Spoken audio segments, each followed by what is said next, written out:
The earth was still wild when memory began. Mist drifted through a forest older than language, wrapping the world in silence. The air carried no smoke, no metal, only the scent of rain and fruit. Somewhere beneath the canopy, a group of humans moved, barefoot, barehanded, unafraid. Their laughter echoed between the trees like the heartbeat of something innocent and eternal. They hunted without cruelty, gathered without greed, slept without walls. When the wind rose, they listened. When thunder spoke, they answered.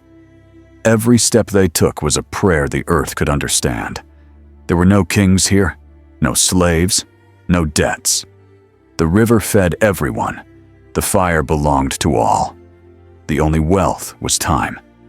Time to look at the stars, to share a story, to exist without hurry. No one called it paradise. They didn't need to. It simply was. A world before possession, before fear, before tomorrow. The narrator's voice lowers, as if revealing a secret buried in the roots of the world. Once we lived inside the dream we now spend our lives chasing. Once, humanity had everything because it wanted nothing. The morning sun spills gold over endless green. 1,000 footprints cross a river and vanish into the mist. This was the first paradise, and the last one we didn't have to build. They moved like shadows woven into the fabric of the forest. Their bodies carried the scent of smoke and soil, their skin painted with the dust of berries and ash. Every movement was precise, learned from centuries of listening. They knew which branch would bear their weight, which trail belonged to the deer, which silence meant danger. The world did not belong to them, yet it opened for them like a hand to a heartbeat. They did not conquer the earth, they conversed with it. The trees gave fruit, the rivers gave fish, the stones gave fire, and in return, they gave respect. When they took, they thanked. When they killed, they whispered an apology into the wind. To live was not to dominate, but to balance, to walk a line so thin that even the gods would envy such grace. They lived without maps or clocks. Time was marked by hunger and harvest, by the scent of wet grass after rain. The night was not a prison, but a shelter. The dark held no fear, only the pulse of unseen life. They knew the eyes that glowed between the trees were not enemies, but neighbors, born from the same mother of dust and breath. Their language was simple yet infinite. A cry could mean warning or joy. A gesture could mean love or farewell. Around the fire, they told stories not to escape the world, but to belong more deeply to it. In their tales, the moon was a mother, the river a brother, the wind a messenger between the living and the dead. No temple was needed, no altar built. The earth itself was sacred, and every heartbeat was a hymn. They carried no gods, because they carried wonder, and that was enough. They were not alone, but they were never crowded. The forest held them gently, as if it remembered their birth. Each tribe moved with the seasons, following the ripening of fruit, the paths of beasts, the whisper of the rivers that always knew where life would bloom next. Nothing stayed, yet nothing was lost. When they left a place, the forest healed behind them, and their footprints became stories told by the wind. They were children of rhythm. Every morning began with the same song, the sound of leaves, of insects, of distant water. They did not measure time by numbers, but by the angle of sunlight through the branches. When the first light touched the dew, they rose. When shadows grew long, they rested. When the fire dimmed, they slept. Life was a single continuous breath, and they moved within it like blood through the veins of the earth. In the open spaces between trees, the tribe gathered. There was no hierarchy, no command. Decisions flowed like conversation. The oldest remembered paths and storms. The youngest carried laughter and daring. Women and men shared the hunt, the fire, the secrets of healing. No one was more important than another, for each held a fragment of survival the others needed. Strength was not measured by control, but by care. Children learned by watching. They learned how to read the forest before they could speak. The way a bird flew told them of predators. The silence of frogs warned of rain. To lose these senses was to die. To live was to understand. Knowledge was not written. It was breathed. At night, they sat close to the fire, eyes reflecting its light. The fire was their memory, burning as long as the tribe endured. They told stories not of heroes, but of harmony. How a woman once followed a wounded deer for 3 days, only to guide it to water. How a man shared his meal with a stranger and found his brother. These tales were not myths. They were instructions for survival disguised as dreams. When hunger struck, they hunted with patience. The hunt was never for sport. Each arrow carried reverence. When an animal fell, the tribe sang to its spirit. Blood was part of the exchange. One life given so another could continue. They believed every creature had a soul, and that the same wind that touched their skin touched the wings of birds and the fur of wolves. At the heart of their lives was balance. They took only what they needed and moved before greed could take root. The forest rewarded restraint. It offered abundance to those who asked softly and punished those who demanded loudly. They understood this law before language, before religion. It was carved into their bones. To them, freedom was not defiance. It was belonging. A perfect circle where every being had a place and nothing stood apart. They were not masters of the world. They were its echo, its reflection, its fleeting thought. The earth did not speak to them with words. It spoke through hunger, through rain, through the sudden silence before a storm, and they listened, always, because to listen was to live. There was no throne in the forest, no crown, no name carved higher than another. Power flowed through the tribe like fire through dry leaves, shared, never owned. Every decision was a circle, and within that circle, all voices carried the same weight. The elders spoke with the memory of storms, the hunters with the urgency of hunger, the children with the innocence that reminded them why life was worth preserving. No one ruled because no one needed to. The rhythm of existence governed them more completely than any law ever could. When food was found, it was shared. When danger came, they stood together. Survival was not a competition, but a covenant. They knew that the lone hunter might be swift, but the tribe was eternal. Men and women walked side by side, their strength measured not by dominance, but by trust. The one who gathered roots knew as much as the one who killed the beast. The mother who calmed a frightened child was as essential as the man who lit the fire.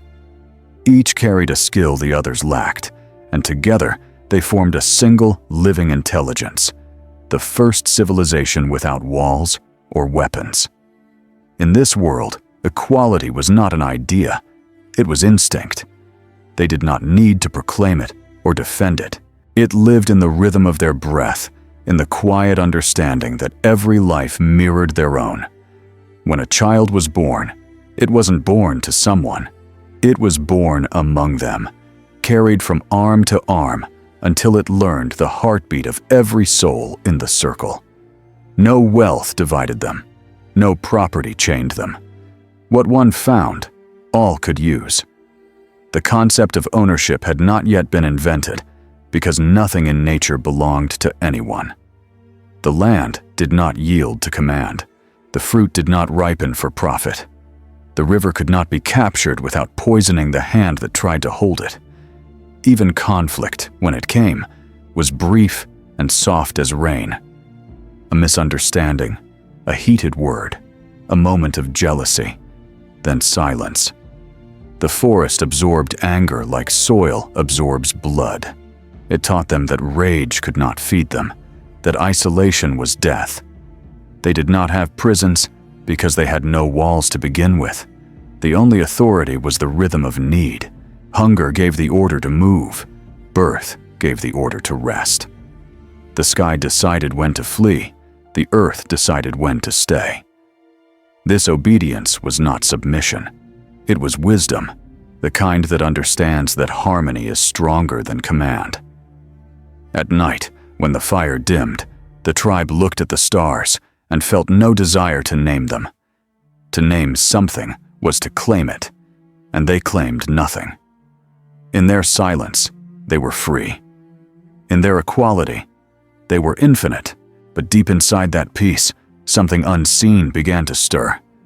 A thought, fragile but persistent, a question that had no place in paradise. What if I had more? It was small, almost invisible, like the tremor before an earthquake.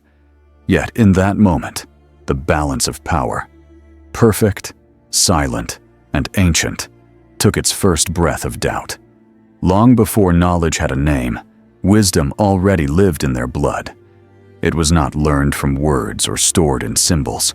It was carried in the senses, passed from breath to breath, from one generation to the next. The eyes that scanned the horizon could read the color of clouds as easily as we now read a page. The fingertips that touched the soil could feel whether the rain would come. The ear that caught the rustle of grass could tell whether it was wind or hunger moving in the dark. They understood the world because they were part of it. There was no boundary between the human and the living. When they drank from a stream, they thanked it quietly, not out of superstition, but awareness. They knew that the water inside their bodies was the same water flowing beneath the earth. To harm the forest was to wound themselves. To waste food was to betray the life that had offered itself to them. This instinct did not need explanation. It came as naturally as breathing. They did not invent gods because they did not yet feel alone. They did not pray for protection because the world was not their enemy. Every sign, every change, every whisper of nature was instruction, not punishment. To survive was to listen. They could predict rain from the pattern of insects and find fire in the heart of stone. They knew when the herds would return and when the fruit would ripen again. Their wisdom had no written form, yet it was flawless. A system encoded not in books, but in flesh, in instinct, in patience. What they lacked in certainty, they gained in awareness. Their questions were not why, but when, not how, but where. They did not seek to control the future, only to move within it. Every decision was small, immediate, precise. An answer whispered to the present moment. But the spark of curiosity was growing. The same mind that listened began to imagine. They started to ask what lay beyond the forest, beyond the mountains, beyond the edge of the familiar. Curiosity was still gentle then, like a child reaching for something bright. Yet in that reaching was the seed of transformation. For the first time, they looked at the stars not as distant fires, but as paths. They began to wonder if the world had meaning beyond hunger, beyond survival. Their dreams carried them farther than their feet could go. It was still wisdom, but it had begun to change. It no longer only protected them, it tempted them. They began to imagine things that did not exist, to name what could not be seen. This imagination, once harmless, once beautiful, would become the force that lifted them above nature and tore them apart from it. They didn't know it yet, but the instinct that had kept them alive for thousands of years had started to evolve into something else. The mind that would build, destroy, and rebuild the world. They stood beneath the stars, unaware that they were staring into their own reflection. Endless, brilliant and dangerous. Before there was conquest, there was the hunt. It was the oldest ritual of all, a dance between hunger and grace, life and surrender. When the tribe prepared, silence fell. Every breath became deliberate, every heartbeat a drum. They moved through the forest not as predators, but as participants. Each step aligned with the rhythm of the world that fed them. The hunt was not chaos, it was choreography. The men read the trail, the women tracked the wind, and together they formed a single intelligence that stretched across the trees. The smell of wet soil, the faint crack of a branch, the shifting cries of birds all became language. In that language, they heard the voice of survival. When the spear was raised, it was not triumph, it was prayer. The animal's death was not a victory, but an exchange. They believed the spirit of the creature would return to the earth and one day feed them again, in another form, another season. In that circle there was no cruelty, only consequence. After the hunt, they gathered around the fire, faces painted in ash and gratitude. They cooked slowly, dividing the meat with precision. The first portion always went to the fire, to the unseen, to the giver. Only then did they eat. The flames devoured their offering, and the smoke rose like a message sent back to the sky. They did not waste. They did not hoard. The skin became clothing. The bones became tools. The sinew became thread. Even the silence of the forest after the hunt was part of the ritual. For a moment, life and death were the same, both necessary, both sacred. Children watched and learned that taking life meant responsibility, that the right to eat came with the duty to remember. They saw that death did not end the story, it completed it. And in that completion lay a strange kind of peace, the understanding that nothing was ever lost, only transformed. But survival had a rhythm of its own, and it was relentless. Drought, disease, and darkness came without warning. When the fruit vanished and the herds moved away, hunger turned patience into desperation. The same hands that had shared freely began to tremble with fear. For the first time, the tribe felt what it meant to lack. They had always lived by the seasons, yet now they began to think beyond them. They stored food. They guarded tools. They whispered of keeping, of saving, of owning. It was still survival, but something within it had shifted. The rhythm had changed.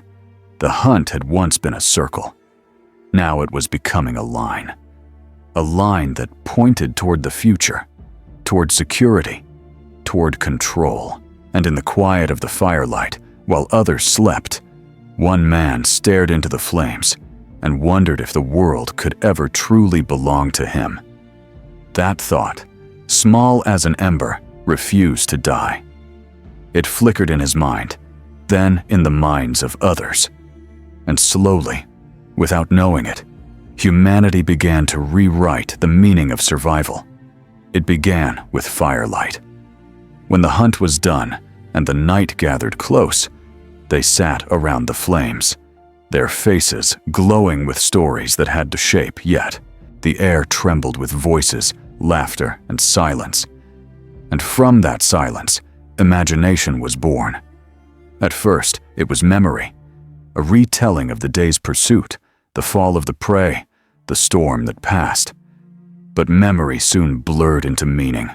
Someone added a gesture, another added sound, and what was once truth became something larger. A story. The first story. They spoke of spirits that moved through the trees, of animals who guided them, of ancestors who watched from the stars. They saw patterns in the clouds, omens in the wind, messages in dreams. What the eye could not explain, the heart completed. They painted the walls of caves with ochre and ash, tracing the shape of beasts they feared and admired. Their art was not decoration. It was invocation. an attempt to hold on to what would otherwise disappear. For the first time, humanity created something that didn't die when they did. Symbols became memory made visible. The hunt ended in flesh, but the story endured in stone. In these painted shadows, they found power. The one who could tell the story controlled what others remembered. The one who named the spirit decided what was sacred. Language, once only a tool for warning and sharing, became the seed of belief. They began to dream not only of survival, but of purpose. Fire no longer just warmed their hands, it shaped their thoughts. In its glow, they imagined gods with faces of flame and beasts that guarded the night. They invented the unseen, and in doing so, they invented fear and hope. Imagination made them more than animals. It allowed them to create worlds beyond the one they stood in. They could now see what was not yet real, reach for what did not exist, mourn for what had never been. It was the beginning of art, of myth, of faith, and the beginning of longing. The forest no longer ended at the edge of sight. It stretched into stories, into songs, into the minds of those who dreamed. They began to ask questions the earth could not answer. Why are we here? Who made us? What waits beyond the dark? These questions were beautiful, but they carried a cost. To imagine paradise was to realize it could be lost. To dream of gods was to fear their silence. And so, under the same stars that had once been mere lights in the sky, humanity looked up and felt something new, the ache of wonder. That night, they became creators. That night, the dream of paradise began to fracture. At first, their dreams were gentle. They imagined spirits that guarded them, ancestors who whispered from the stars. These thoughts brought comfort, a sense that they were not alone. But imagination is a double-edged flame. It warms and it burns. Soon, the same mind that invented gods began to fear them. They started to see signs in the trembling of leaves, curses in the cry of an owl, omens in the shape of clouds. The unknown, once a mystery to be admired, became something to control. They built small rituals to please what they could not understand. A handful of berries for the wind, a splash of blood for the rain. It began as gratitude, but it ended in fear. They were no longer listening to nature. They were negotiating with it. The forest had once been their mother. Now, it became a judge. Every drought was punishment. Every storm a warning. And with that fear came the desire to predict, to prepare, to prevent. One night, a man hid his food beneath the ashes of the fire so he would not go hungry the next day. Another began to gather stones to keep the wolves away. A woman kept more roots than she could eat, afraid the forest would stop giving. None of them saw the shift, but it was happening. The quiet birth of possession. For the first time, mine entered their language. It was a small word, yet it divided the world. What had once been shared freely now belonged to someone. A tool, a fruit, a space by the fire. The forest had given them everything, but now they began to measure what was theirs. And with possession came suspicion. The eyes that once saw kinship now searched for threat. The one who had less began to envy. The one who had more began to hide. Paradise did not end with war or flood. It ended with doubt. Fear of loss replaced trust. Imagination, the gift that once united them, now whispered of danger. What if the gods turned away? What if the food ran out? What if someone took what was yours? These questions multiplied faster than hunger. They haunted their sleep and followed them into the daylight. The first fences were invisible, lines drawn in thought, not in soil. But all boundaries begin as ideas. The man who once walked freely through the trees now felt a strange weight in his chest when another reached for what he had kept. That weight was history beginning. They had not yet built villages or laws, yet something ancient within them had already shifted. The instinct to share was wrestling with the instinct to keep. The harmony that had guided them for thousands of years trembled, and for the first time, the earth felt smaller. They did not know it then, but this was the moment the story of freedom began to close. The moment innocence began to carry a price. Because once you have something to lose, you will never sleep as peacefully again. The air began to change. The forests that had once stretched endlessly now thinned under the weight of fire and footsteps. The herds moved farther each season. The rivers grew shallower. The rains came late. The balance that had kept them alive for generations was shifting. And though no one could name it, everyone felt it. They wandered longer each year in search of food. The once familiar trails grew empty, and silence took the place of abundance. The tribe that had once trusted the rhythm of the world began to feel betrayed by it. They had lived in harmony with the earth, but the earth was changing. And in that uncertainty, a thought returned. Small, fragile, but powerful. What if we could stop moving? What if we could make the world stay? It began not as invention, but as desperation. Someone noticed that fallen seeds sprouted where they had camped months before. Someone else realized that the animals returned to the same valleys each year. What had once been a passing observation became a revelation. The idea that life could be guided, shaped, contained. The first fences were made not of wood or stone, but of hope. They imagined a place where hunger could not chase them, where the seasons could be controlled. They did not yet know the cost.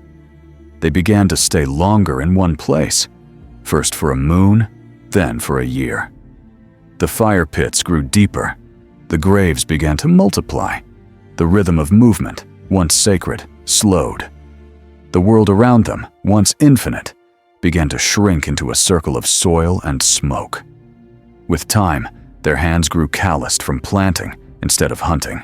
Their backs bent not from the chase, but from the field. The forest's voices faded.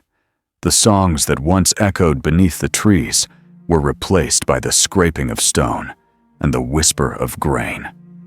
They had always listened to the earth, but now they spoke over it. They commanded where once they had pleaded. The ground that had fed them freely now demanded their labor. They called it progress, though they did not yet have the word. At night, when they looked into the distance, they could still see the dark line of the forest and the ghosts of the life they had left behind. Sometimes, a child would ask why they no longer moved, why they no longer followed the rivers. The elders would answer that the world had changed, but in truth, it was they who had changed.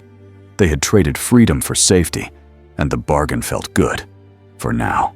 But the whisper of the future had already begun to grow louder, curling through their dreams like smoke from a fire they could no longer control. The seeds they planted would soon feed empires. The fences they built would one day divide nations. And the fear that had driven them to possess would never stop asking for more. They had not left paradise because it vanished. They had left because they learned to imagine something better. And that was the most dangerous dream of all. Morning returned, soft and golden, but something in the light had changed. The forest still breathed, the rivers still ran, yet the silence between them felt heavier. Humanity had taken its first step away from the rhythm that had once held the world together. They no longer belonged entirely to the earth. A quiet distance had formed, thin as mist, but growing. Where there had been instinct, there was now thought. Where there had been harmony, there was now hunger for control. They looked at the soil and saw not a gift, but a resource. They looked at one another and saw not kin, but competition. The paradise they had once lived inside had not vanished overnight. It had been slowly traded away. one fruit, one fence, one fear at a time. The trees that once sheltered them now stood at the edge of memory. The sky above, once infinite, became a ceiling they would soon try to conquer. Yet even as they began to forget, the earth remembered. It carried their stories in its stones, their ashes in its rivers, their breath in its wind. It waited, patient as time itself, knowing they would one day try to return. Before we owned the world, we belonged to it. Before we dreamed of heaven, we lived inside it. And though we have long since left the forest, its echo still lives in us, in our longing for freedom, in our hunger for meaning, in the faint, unshakable memory that once, before everything, we were whole. This was the first paradise, and the last one we did not have to build.